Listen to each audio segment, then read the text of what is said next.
Bluegrass is back.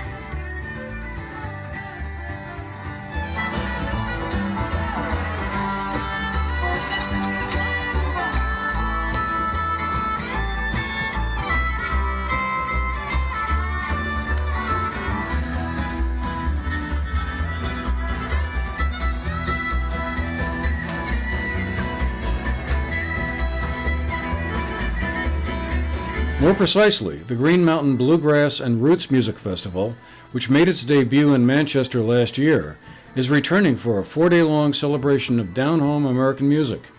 The festival begins on Thursday, August 15th, and runs through Sunday, August 18th.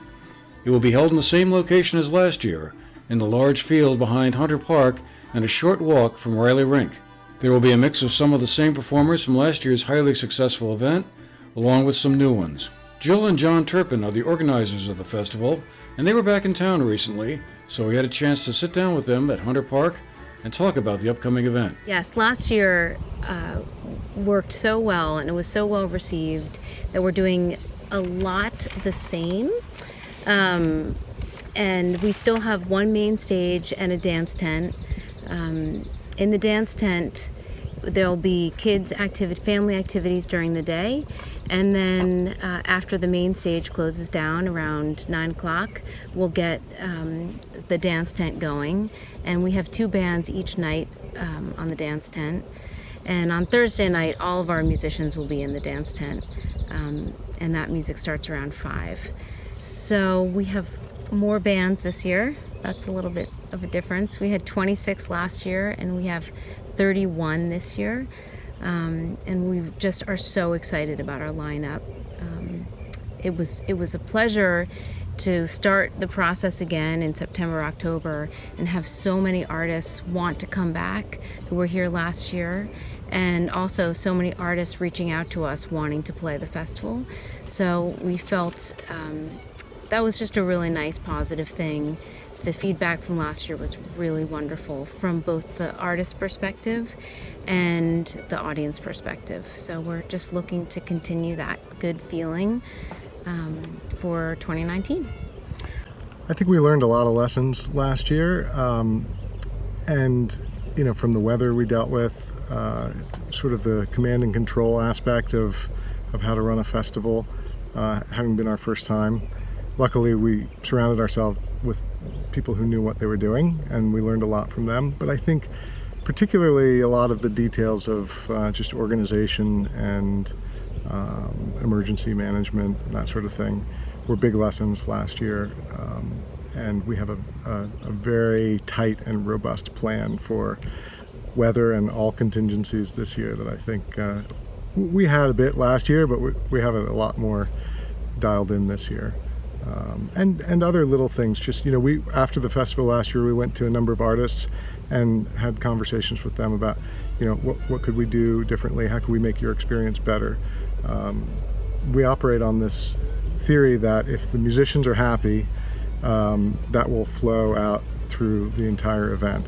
And I mean, anyone who's watched musicians play on stage, when they're really happy and into it, it just translates right into the audience, and the whole energy is elevated. And conversely, if you've ever seen musicians that are unhappy on stage, that translates too. So the point is that we went to the artists and we said, how can we make this even better? And we got some great ideas from them as well. Everything from certain food selections to methods for solving transportation issues and that sort of thing. So a lot of, as Jill said, I think we're going to stay the course in terms of the format and just look to tighten up a lot of the details and the operational side. How do you go about picking the bands or inviting ones? Is it ones that you personally like, or is there an attempt to kind of get a cross-section of different styles, or how does that process work? Well, we definitely pick bands that have moved us in the past and that we really love. I would say we never pick a band based on the fact that we think they're going to sell tickets. Part of our whole goal here is collaboration, and we start with a couple of key bands and we look at musicians that they know and they love, and our goal is to try to get musicians who know and love each other and like to play together in one space for the weekend, so that there is a lot of that collaboration in their playing together, and that's always been a goal for us, and it kind of guides how we pick the bands that we want to come to GNBR. I think a lot of the, first of all, I think that we try and book with our hearts, but not forget our heads. So maybe it's 70-30, heart and head. Heart, head. So the heart, head, yeah, right, 70-30.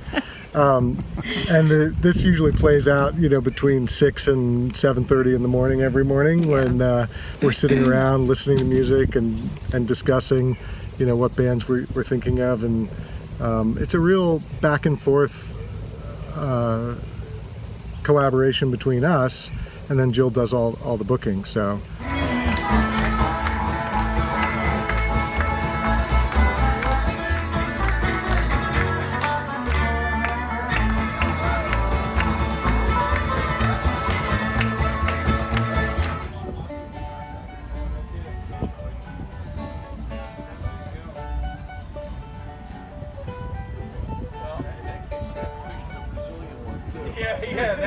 Wait, you can take pictures of all of them.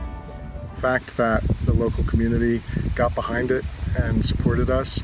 Everything from, some shops taking a small ad in the program to, as Jill mentioned, some local business owners really stepping up and supporting it in a big way, has meant the world to us, and is a critical component of us being able to pull this off, because it kind of takes a village.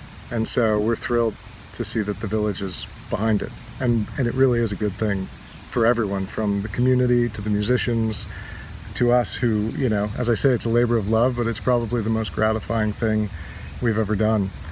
Bluegrass is a mix of origins.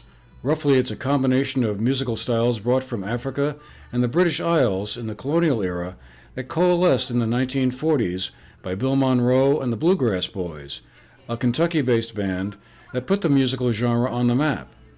From there, it's gone on to split into other subgenres, but the basic style, upbeat music with lyrics drawn from real-life experience, remains fairly constant. For more information about the festival, including buying tickets, and they are not unlimited, go to the festival's website at www.greenmountainbluegrass.com. For the GNAT-TV News Project, I'm Andrew McKeever.